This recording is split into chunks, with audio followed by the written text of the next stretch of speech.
What would you do if you saw a police officer arresting someone right in front of you? What if that person was a black woman, and something shocking happened just 7 minutes later that no one could have seen coming? This is a story about racism, injustice, and a moment that will leave you questioning everything you thought you knew. Stick around, because what happens next will blow your mind. And don't forget to like and subscribe to the channel for more gripping stories like this one. The sun was setting over the small town of Maplewood, casting long shadows across the quiet streets.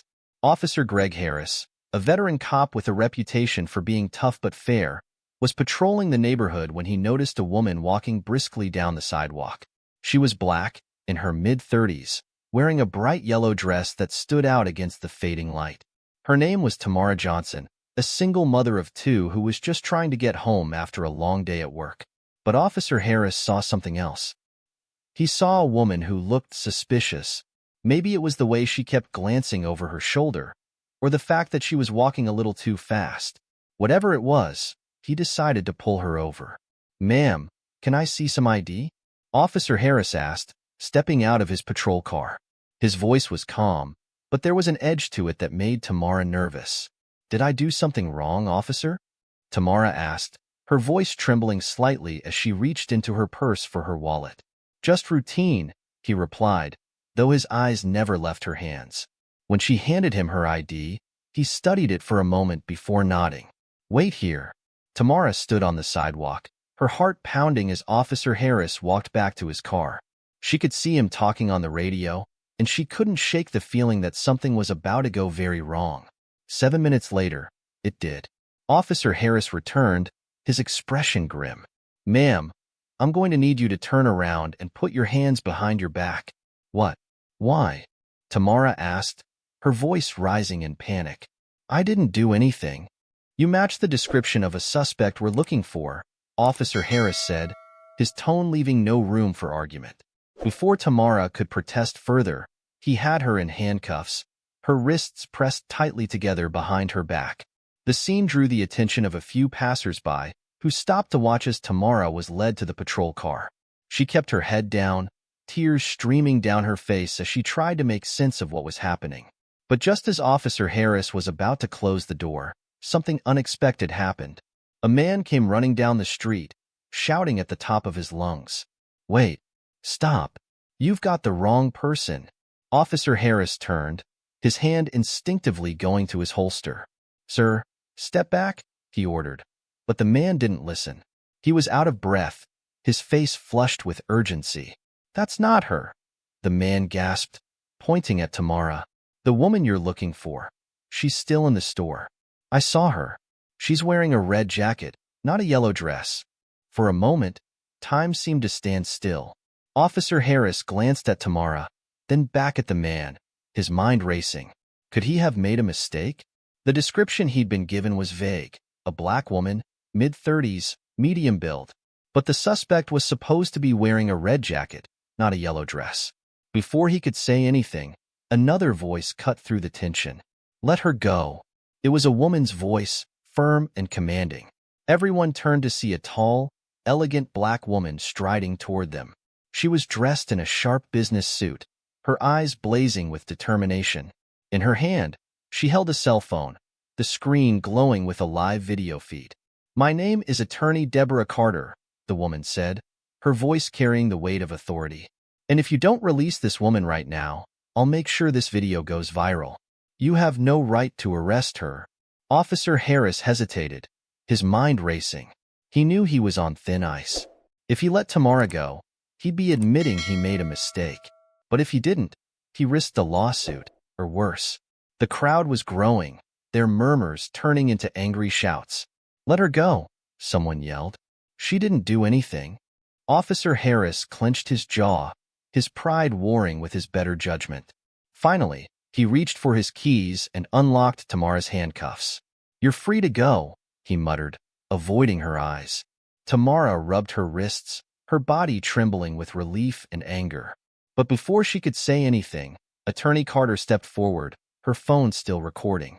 "This isn't over," she said, her voice cold. "You'll be hearing from us."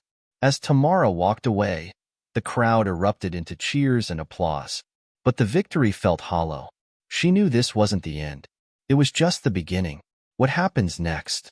Will Tamara take legal action against Officer Harris? Will the video go viral and spark a larger conversation about racism and police brutality? Stay tuned as we unravel the story together, because this story is far from over. Tamara's hands were still shaking as she sat in the passenger seat of attorney Deborah Carter's car. The adrenaline from the arrest was wearing off, leaving her feeling drained and vulnerable. Deborah, on the other hand, was all business. Her sharp eyes scanned the road as she drove, but her mind was clearly working overtime. "Are you okay?" Deborah asked, glancing at Tamara. Her voice was softer now, more compassionate than it had been during the confrontation with Officer Harris. Tamara nodded, though she wasn't sure if she meant it. "I think so. I can't believe that happened. I didn't do anything wrong." "I know," Deborah said firmly, "and we're going to make sure everyone else knows it too. What happened back there was unacceptable. You were targeted because of the color of your skin, and we're not going to let that slide." Tamara looked out the window, the streets of Maplewood blurring past.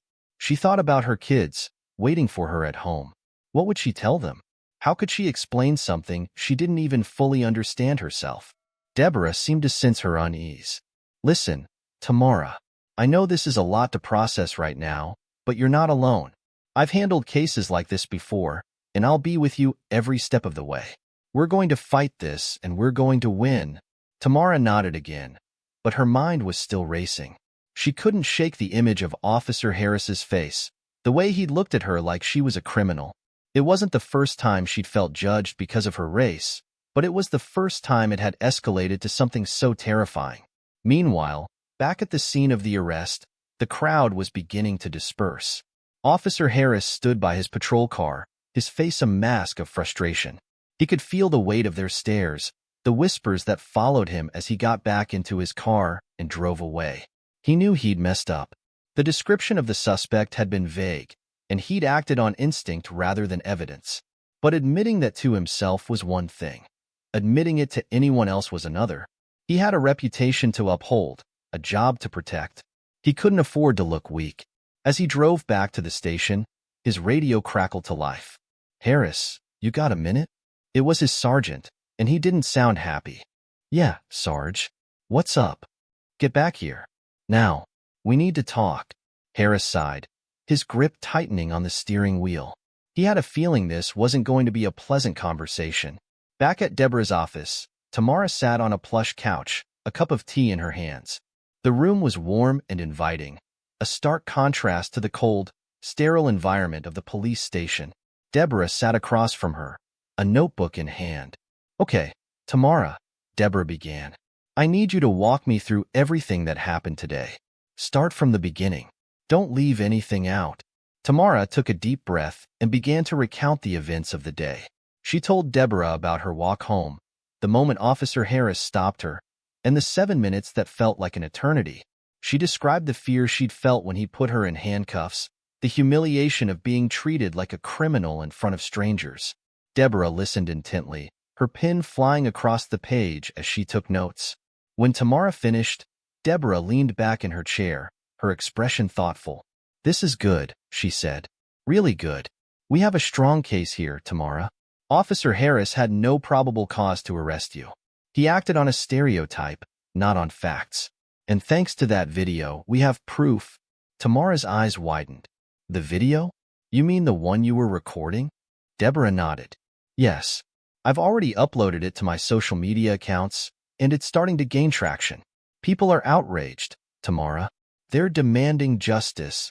Tamara felt a flicker of hope, but it was quickly overshadowed by fear. What if this makes things worse? What if the police come after me again? Deborah reached across the table and placed a reassuring hand on Tamara's arm. "They won't. I won't let them. You're safe now, Tamara. And we're going to make sure this never happens to you, or anyone else again." At the police station, Officer Harris sat across from his sergeant, his stomach in knots. The room was quiet, the tension thick enough to cut with a knife. "What the hell were you thinking, Harris?" the sergeant demanded, slamming a folder down on the desk. "Do you have any idea how bad this looks?" Harris opened his mouth to defend himself, But the sergeant cut him off. No, don't even start. You arrested an innocent woman based on a hunch. You didn't follow protocol, and now the whole damn town is up in arms. Do you know who that woman is? Deborah Carter. She's one of the best civil rights attorneys in the state. She's going to eat us alive. Harris clenched his fists, his pride bristling. I was just doing my job, Sarge. The description matched.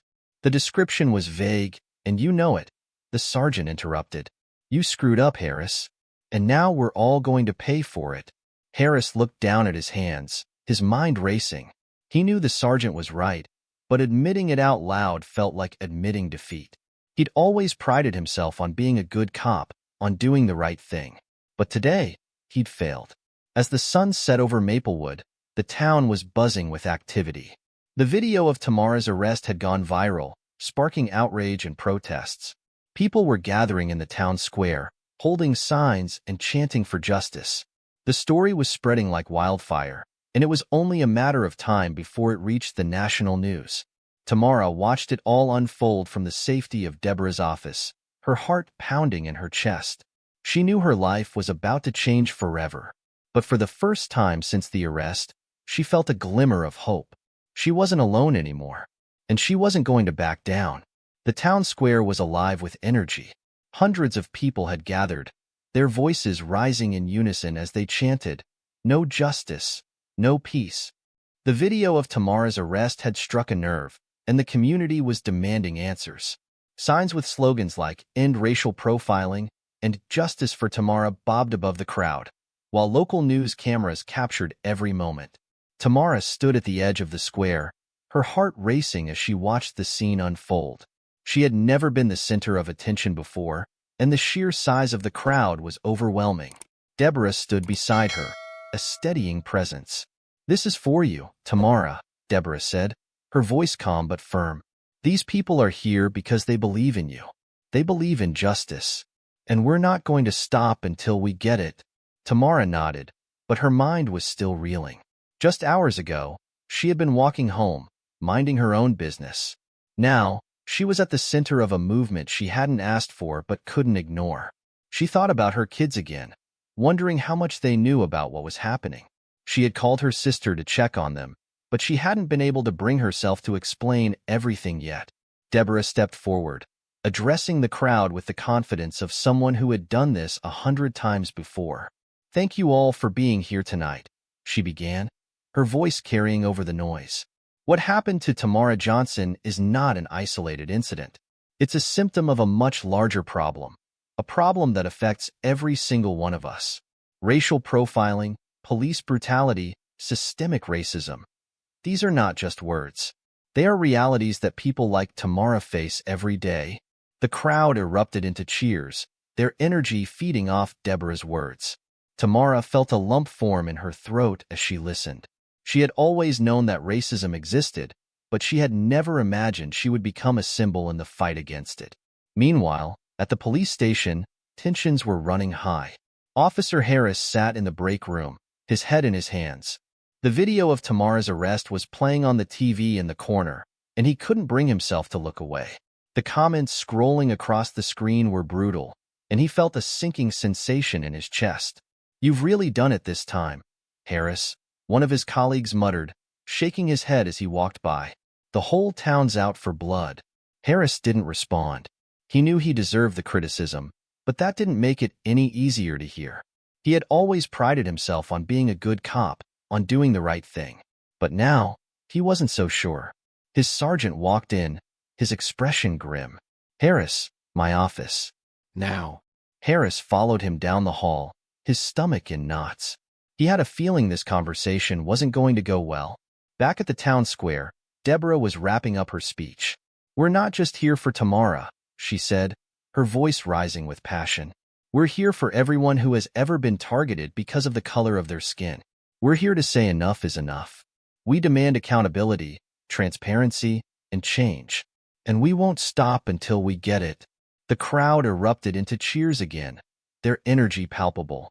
Tamara felt a surge of emotion as she looked out at the sea of faces. For the first time since the arrest, she felt a sense of hope. Maybe, just maybe, Something good could come out of this nightmare. Deborah turned to her, a small smile on her face. Ready to say a few words? Tamara's eyes widened. Me? I don't know, Deborah. I'm not good at public speaking. You don't have to be, Deborah said gently. Just speak from the heart. These people are here for you, Tamara. They want to hear your story. Tamara hesitated, but Deborah's confidence was contagious. She took a deep breath and stepped up to the microphone, her hands trembling. The crowd fell silent, their eyes fixed on her. Hi, Tamara began, her voice shaky. I'm Tamara Johnson, and I just want to say thank you.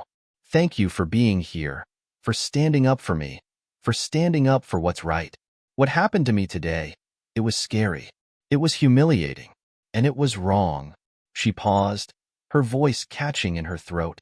The crowd waited patiently, their support giving her the strength to continue. But I'm not just here for me, she said, her voice growing stronger. I'm here for my kids. I'm here for my community. I'm here because no one should have to go through what I went through today. We deserve better. We deserve justice. The crowd erupted into applause, their cheers echoing through the square.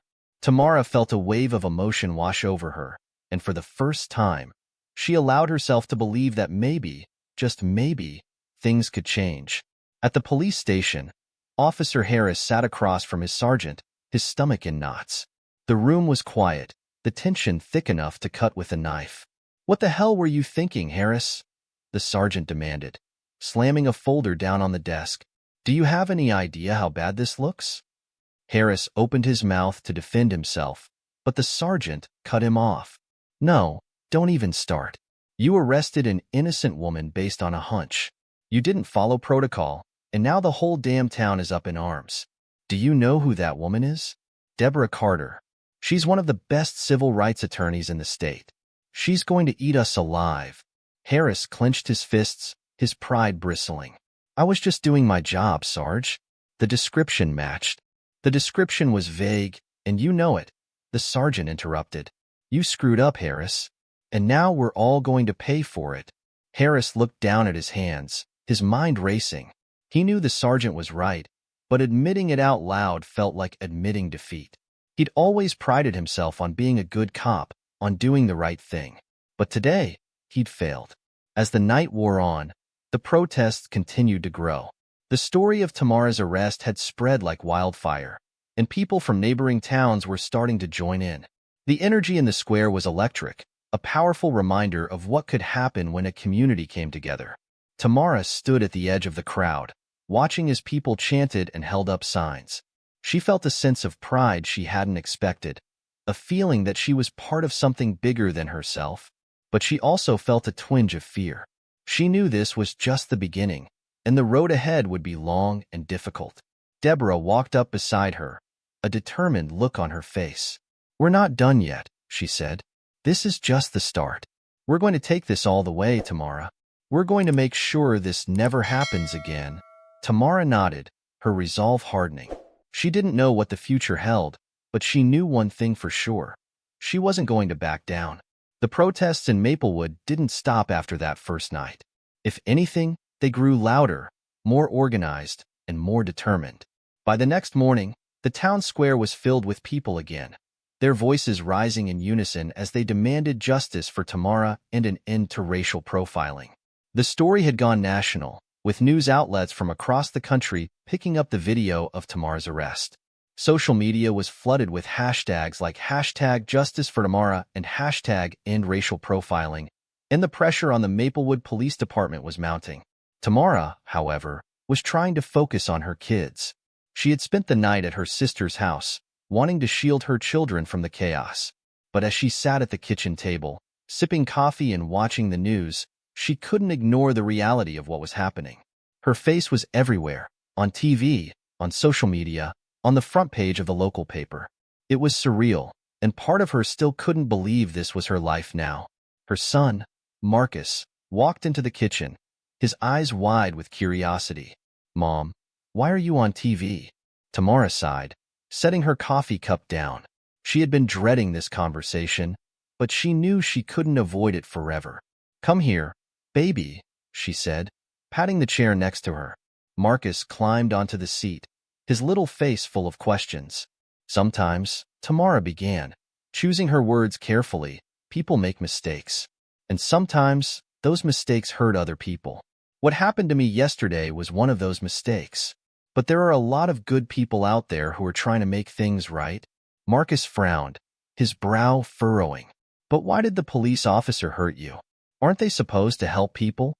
Tamara's heart ached at the innocence in his voice. They are, baby. But sometimes, even people who are supposed to help make bad choices. That's why it's so important to stand up for what's right, even when it's hard. Marcus nodded, though he still looked confused. Tamara pulled him into a hug, holding him tightly. She didn't have all the answers, but she knew one thing for sure. She was going to fight for a better world for her kids. Meanwhile, at the police station, the atmosphere was tense. Officer Harris had been placed on administrative leave pending an investigation, but that hadn't stopped the backlash. Protesters had gathered outside the station, their chants echoing through the building. The chief of police, a stern man named Robert Hayes, was in a closed-door meeting with the mayor and other city officials, trying to figure out how to handle the crisis. "We need to do something," the mayor said, pacing the room. "This is getting out of hand. The whole country is watching us, and if we don't act fast, this is going to blow up in our faces." Chief Hayes sighed, running a hand over his face. "I know, but what do you suggest? We can't just fire Harris without going through the proper channels. And even if we do, that might not be enough to satisfy the public. Then we need to show them we're serious about change," the mayor said. "We need to announce new policies, training programs, something that shows we're taking this seriously." Chief Hayes nodded, though he didn't look convinced. He knew the department had its flaws, but he also knew that change wouldn't happen overnight. Still, he couldn't deny that something needed to be done. Back at the town square, Deborah was holding a press conference. She stood at a podium, flanked by Tamara and a group of community leaders, as reporters shouted questions and cameras flashed. "We are here today to demand accountability," Deborah said, her voice strong and clear. "What happened to Tamara Johnson is a clear example of racial profiling, and it cannot be ignored. We are calling for the immediate termination of Officer Greg Harris and the implementation of new policies to prevent this from happening again." The crowd erupted into cheers, their energy feeding off Deborah's words. Tamara stood beside her, her heart pounding as she listened. She still felt out of place in the spotlight, but she knew she had to be here. This wasn't just about her anymore. It was about everyone who had ever been targeted because of the color of their skin. One of the reporters raised their hand, and Deborah pointed to them. "Yes? What do you say to those who argue that Officer Harris was just doing his job?" the reporter asked. Deborah's eyes narrowed, and her voice took on a sharper edge. "Doing his job? His job is to protect and serve, not to harass and intimidate."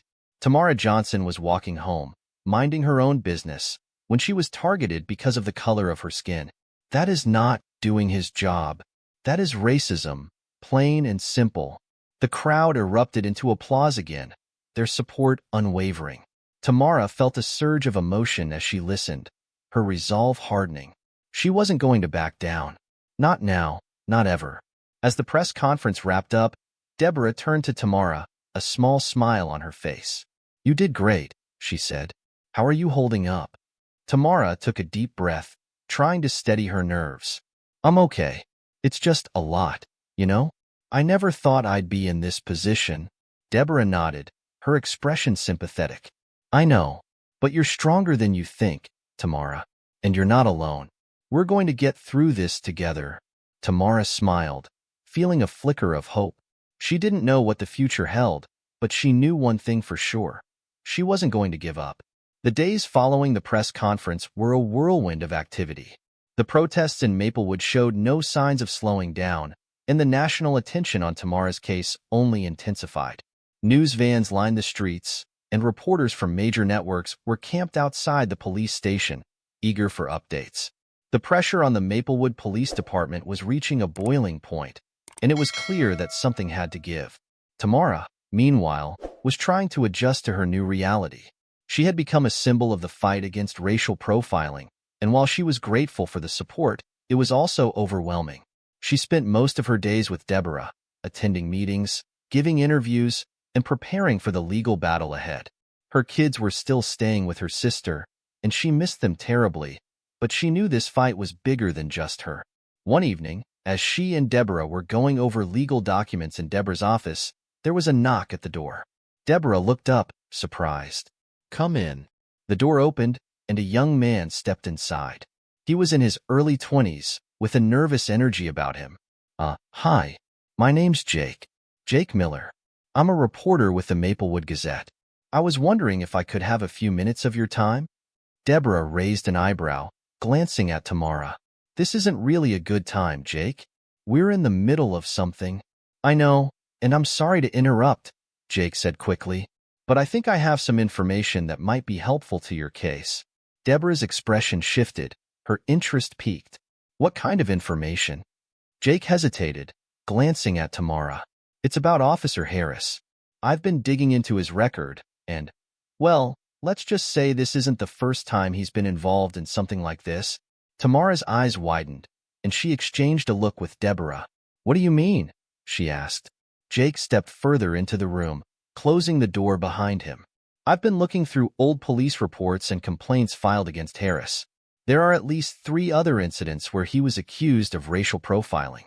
None of them went anywhere. No charges were filed, no disciplinary action taken. But the patterns are there. And I think if we bring this to light, it could really strengthen your case." Deborah leaned back in her chair, a thoughtful expression on her face. "That's interesting. Do you have proof?" Jake nodded, holding up a flash drive. "It's all here. Copies of the reports, witness statements, everything. I thought you should know." Deborah took the flash drive, her mind racing. This could be a game changer. If they could prove that Harris had a history of racial profiling, it would make it much harder for the department to defend him. She looked at Tamara, who was still processing the information. "What do you think?" Deborah asked. Tamara took a deep breath, her resolve hardening. "If it helps us get justice, then we should use it." Deborah nodded, a small smile playing on her lips. "Then let's get to work." Meanwhile, Officer Harris was at home, trying to stay out of the public eye.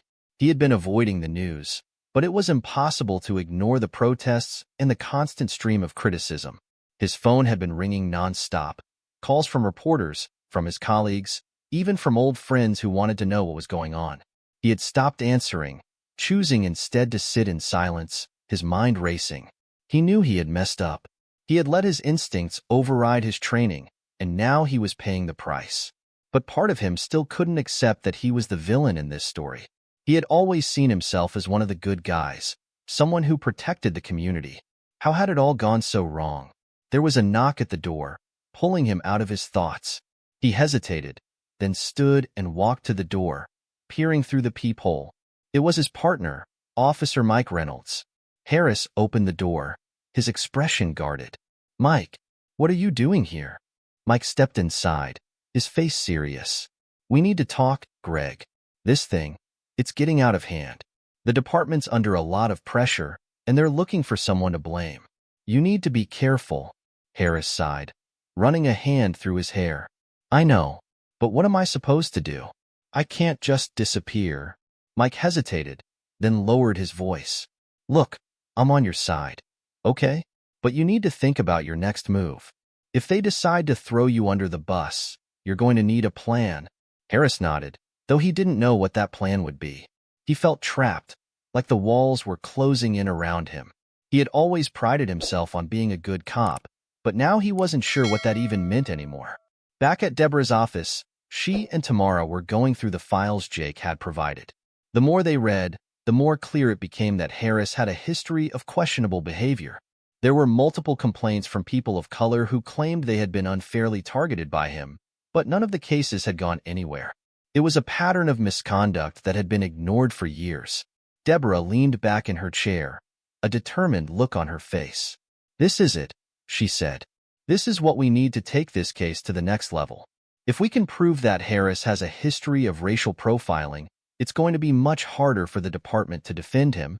Tamara nodded, though she felt a twinge of unease. She knew this was important, But it also made her realize just how deep the problem went. This wasn't just about one officer. It was about an entire system that had allowed this kind of behavior to go unchecked. "What do we do next?" she asked. Deborah smiled, her eyes gleaming with determination. "We take this to the public. We hold another press conference, and we make sure everyone knows the truth. This isn't just about you, Tamara. This is about holding the entire system accountable." Tamara took a deep breath, her resolve hardening. She didn't know what the future held, but she knew one thing for sure. She wasn't going to back down. What happens next? Will the new evidence against Officer Harris be enough to bring him to justice? Will the police department take action, or will they continue to protect their own?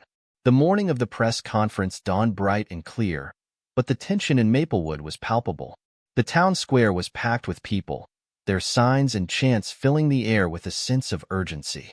News crews from across the country had set up their cameras, and the buzz of anticipation was electric. Everyone knew something big was about to happen. Tamara stood backstage with Deborah, her heart pounding in her chest.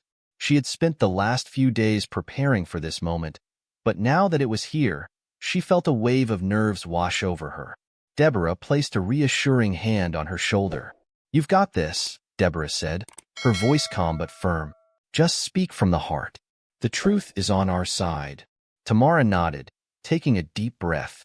She knew this was important, not just for her, but for everyone who had ever been targeted because of the color of their skin. She had to get this right. As they stepped out onto the stage, the crowd erupted into cheers. Tamara blinked against the bright lights, her eyes scanning the sea of faces. She spotted her sister and kids in the front row, their smiles giving her the strength she needed. Deborah stepped up to the microphone first, her presence commanding attention. "Thank you all for being here today," she began. "We are here to demand justice, not just for Tamara Johnson, but for every person who has ever been victimized by racial profiling and police misconduct. Today, we are taking a stand against a system that has failed us for far too long." The crowd roared in approval, their energy feeding off Deborah's words. She paused, letting the moment sink in, then continued. "We have uncovered new evidence that proves Officer Greg Harris has a history of racial profiling. This is not an isolated incident. It is part of a pattern of behavior that has been ignored and excused for years. But today that ends." Deborah held up a folder, her expression grim. In this folder are copies of police reports, witness statements, and complaints filed against Officer Harris. These documents prove that he has targeted people of color multiple times, and that the Maplewood Police Department has done nothing to stop him. We are calling for his immediate termination, as well as a full investigation into the department's handling of these cases. The crowd erupted into cheers again, their voices rising in unison. Tamara stepped forward, her hands trembling as she took the microphone. She looked out at the crowd, her heart swelling with emotion. "My name is Tamara Johnson," she began, her voice steady despite her nerves. "And I'm here today because I believe in justice. What happened to me was wrong, but it's not just about me. It's about every person who has ever been treated unfairly because of the color of their skin. It's about my kids and your kids, and the kind of world we want them to grow up in." She paused, her eyes scanning the crowd. "I never asked for this. I never wanted to be in the spotlight. But if my story can help bring about change, then I'm willing to fight. Because no one should have to go through what I went through. No one should be made to feel like a criminal just because of the way they look." The crowd erupted into applause, their cheers echoing through the square. Tamara felt a surge of emotion as she stepped back, her heart pounding. She had done it. She had told her story, and now the world was listening. Meanwhile, Officer Harris was watching the press conference from his living room, his stomach in knots. He had been avoiding the news, but he couldn't ignore this. As he listened to Deborah and Tamara speak, he felt a sinking sensation in his chest. He knew he was in trouble. His phone buzzed, and he glanced at the screen. It was a text from his partner, Mike. "We need to talk." "Now," Harris sighed, running a hand over his face. He knew what this was about. The department was under pressure, and they were looking for someone to blame. He had a feeling he was about to become the scapegoat. Back at the town square, the press conference was winding down. Deborah took the microphone one last time, her voice ringing out with authority. This is just the beginning. We will not stop until we see real change. We demand accountability, transparency, and justice. And we will not rest until we get it. The crowd erupted into cheers again, their energy electric. Tamara stood beside Deborah, her heart swelling with pride. She didn't know what the future held, but she knew one thing for sure. She wasn't going to back down. The fallout from the press conference was immediate and intense. Within hours, the new evidence against Officer Greg Harris had spread like wildfire, dominating headlines and social media feeds.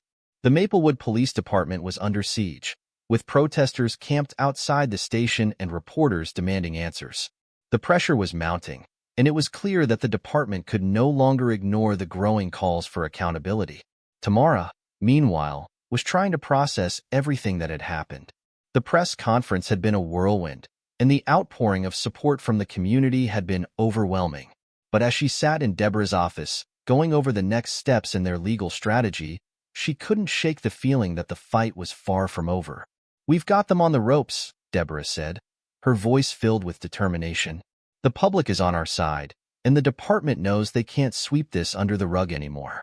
But we need to keep the pressure on. We can't let up, not even for a second." Tamara nodded, though her mind was racing. She thought about her kids, about the world she wanted them to grow up in. She thought about the countless other people who had been targeted because of the color of their skin. This wasn't just about her anymore. It was about something much bigger. "What's next?" she asked, her voice steady despite her nerves. Deborah leaned forward, her eyes gleaming with intensity. "We file a formal complaint with the department. We demand a full investigation into Harris's conduct, as well as the department's handling of previous complaints. And we keep pushing for policy changes, body cameras, mandatory bias training, independent oversight. This is our chance to make real, lasting change." Tamara took a deep breath, her resolve hardening. She didn't know what the future held, but she knew one thing for sure. She wasn't going to back down. Meanwhile, at the police station, Chief Robert Hayes was in crisis mode. The press conference had thrown the department into chaos, and the calls for accountability were growing louder by the minute. He sat in his office, surrounded by his top advisors, trying to figure out how to handle the situation. "We need to do something," one of his advisors said, his voice tense. "The public is out for blood, and if we don't act fast, this is going to blow up in our faces." Chief Hayes sighed, running a hand over his face. He knew they were right, but he also knew that taking action against one of their own wouldn't be easy.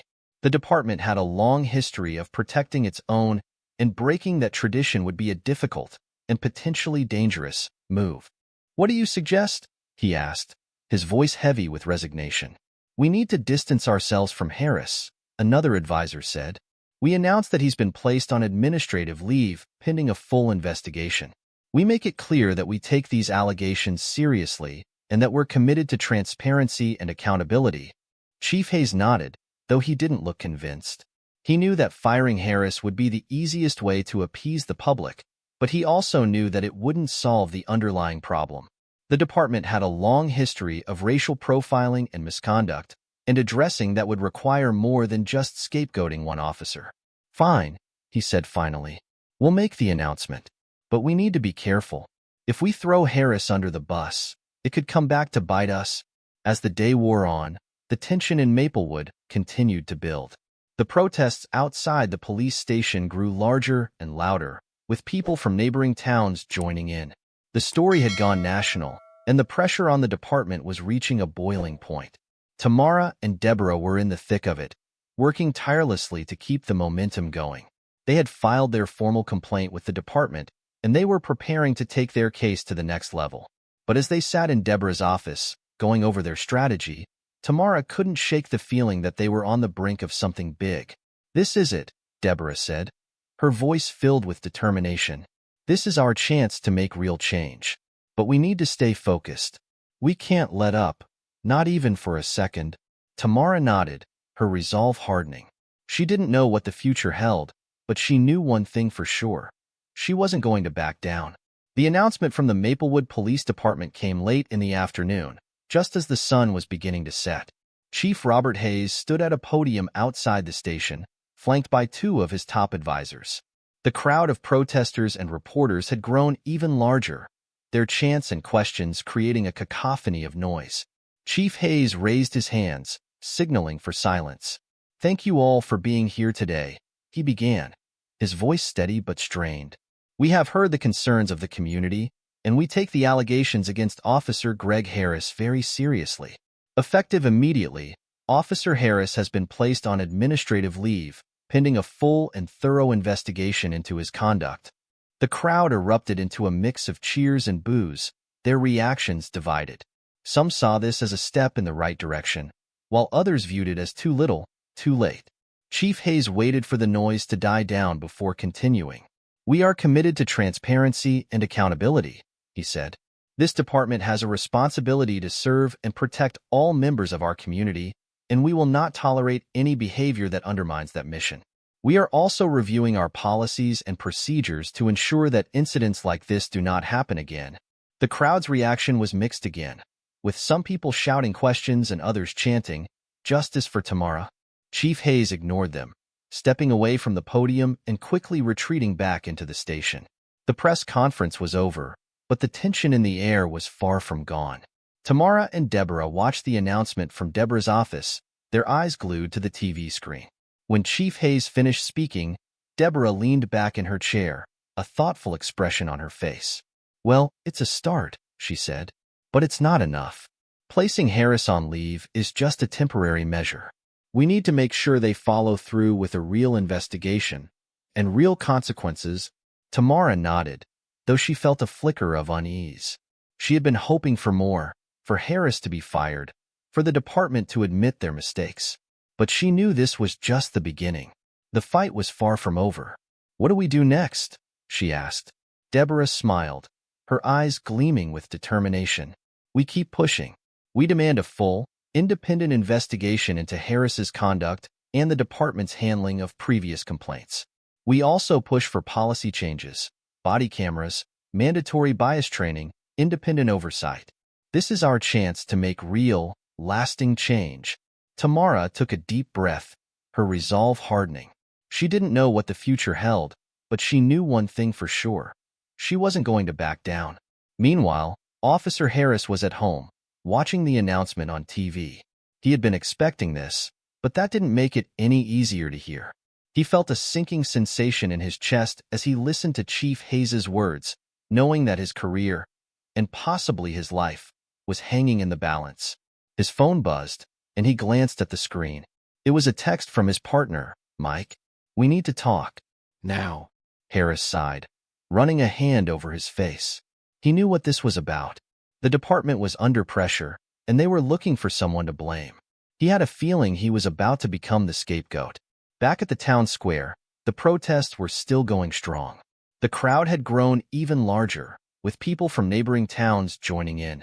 The energy was electric, a powerful reminder of what could happen when a community came together. Tamara and Deborah were in the thick of it, working tirelessly to keep the momentum going.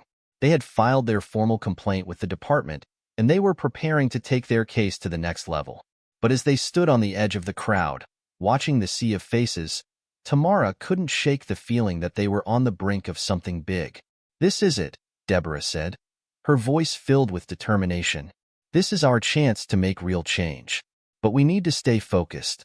We can't let up, not even for a second." Tamara nodded, her resolve hardening. She didn't know what the future held, but she knew one thing for sure. She wasn't going to back down. The days following Chief Hayes's announcement were a whirlwind of activity. The Maplewood Police Department had launched an internal investigation into Officer Greg Harris's conduct, but the public's patience was wearing thin. Protesters continued to gather outside the station, their chants growing louder and more insistent. The national media had descended on the town, and the pressure on the department was reaching a boiling point. Tamara and Deborah were at the center of it all, working tirelessly to keep the momentum going. They had filed a formal complaint with the department, demanding a full, independent investigation into Harris's conduct and the department's handling of previous complaints. They were also pushing for policy changes, body cameras, mandatory bias training, independent oversight. But as they sat in Deborah's office, going over their strategy, Tamara couldn't shake the feeling that they were on the brink of something big. "This is it," Deborah said, her voice filled with determination. "This is our chance to make real change. But we need to stay focused. We can't let up, not even for a second." Tamara nodded, her resolve hardening. She didn't know what the future held, but she knew one thing for sure. She wasn't going to back down. Meanwhile, Officer Harris was in a precarious position. He had been placed on administrative leave, but the internal investigation was looming over him like a dark cloud. He knew he was in trouble, and he was starting to feel the walls closing in. His partner, Mike Reynolds, had been trying to reassure him, but even Mike's optimism was wearing thin. "Look, Greg, we'll get through this," Mike said, though his voice lacked conviction. "But you need to be careful. The department's under a lot of pressure, and they're looking for someone to blame." Harris sighed, running a hand over his face. He knew Mike was right, but that didn't make it any easier to accept. He had always prided himself on being a good cop, but now he wasn't sure what that even meant anymore.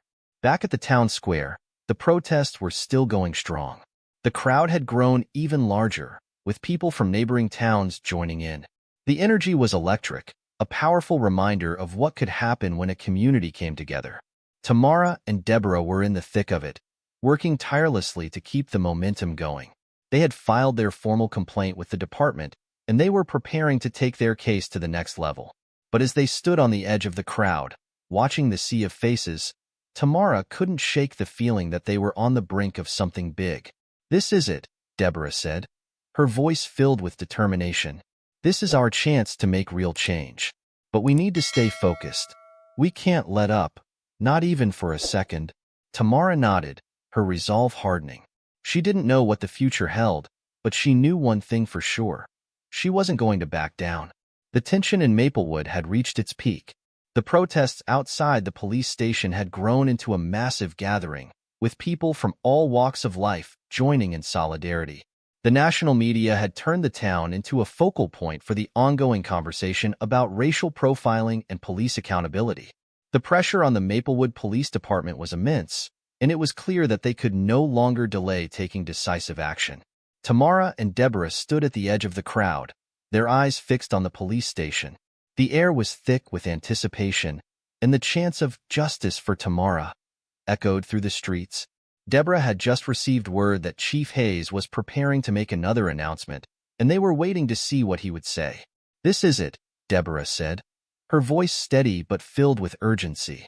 "Whatever happens next, we need to be ready. If they don't take real action, we escalate. We take this to the state level if we have to." Tamara nodded, her heart pounding in her chest. She had come so far, and she wasn't about to back down now. She thought about her kids, about the world she wanted them to grow up in. This fight wasn't just about her. It was about them, and about everyone who had ever been treated unfairly because of the color of their skin. Inside the police station, Chief Hayes was in a closed-door meeting with his top advisors. The atmosphere was tense, and the weight of the decision they were about to make hung heavy in the air. "We don't have a choice," one of his advisors said, his voice firm. "If we don't take action now, this is going to blow up in our faces. The public is demanding accountability, and we need to give it to them." Chief Hayes sighed, running a hand over his face. He knew they were right, but that didn't make the decision any easier. Firing one of his own officers would set a precedent, and it would send shockwaves through the department. But he also knew that the department's reputation, and possibly his own career, was on the line. "Fine," he said finally. "We'll make the announcement. But we need to be careful. If we throw Harris under the bus, it could come back to bite us." Outside, the crowd was growing restless.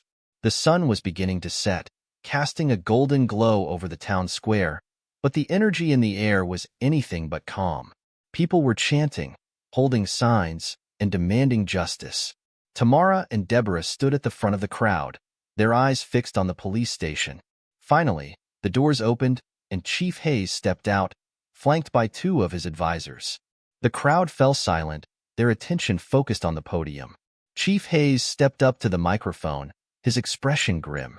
"Thank you all for being here today," he began, his voice steady but strained. "We have heard the concerns of the community, and we take the allegations against Officer Greg Harris very seriously. After a thorough internal investigation, we have determined that Officer Harris violated department policies and engaged in conduct unbecoming of an officer. Effective immediately, Officer Harris has been terminated from the Maplewood Police Department. The crowd erupted into cheers, their voices rising in unison. Tamara felt a surge of emotion as she listened, her heart swelling with relief and pride. This was a victory, but she knew it was just the beginning. Chief Hayes waited for the noise to die down before continuing. We are also implementing new policies to ensure that incidents like this do not happen again. These include mandatory bias training, the use of body cameras, and the establishment of an independent oversight committee. We are committed to transparency and accountability, and we will work tirelessly to rebuild the trust of the community. The crowd's reaction was mixed, with some people cheering and others shouting questions. Chief Hayes ignored them, stepping away from the podium and quickly retreating back into the station. The press conference was over, but the tension in the air was far from gone. Tamara and Deborah stood at the edge of the crowd, their eyes fixed on the police station. The announcement was a step in the right direction, but they both knew that the fight was far from over. "This is a victory," Deborah said, her voice filled with determination. "But it's not the end. We need to make sure they follow through with these policy changes. We need to hold them accountable every step of the way." Tamara nodded, her resolve hardening. She didn't know what the future held, but she knew one thing for sure. She wasn't going to back down. What happens next? Will the police department follow through with their promises, or will they revert to their old ways? Will the movement lose momentum, or will it continue to grow and bring about real change? The fight for justice is far from over, and the story is just beginning. Feel free to share your thoughts and opinions about this shocking story in the comments section below. Don't forget to subscribe to the channel to get notified whenever there's a new video. It will help us bring you more impactful content. Thank you for watching. See you in the next video.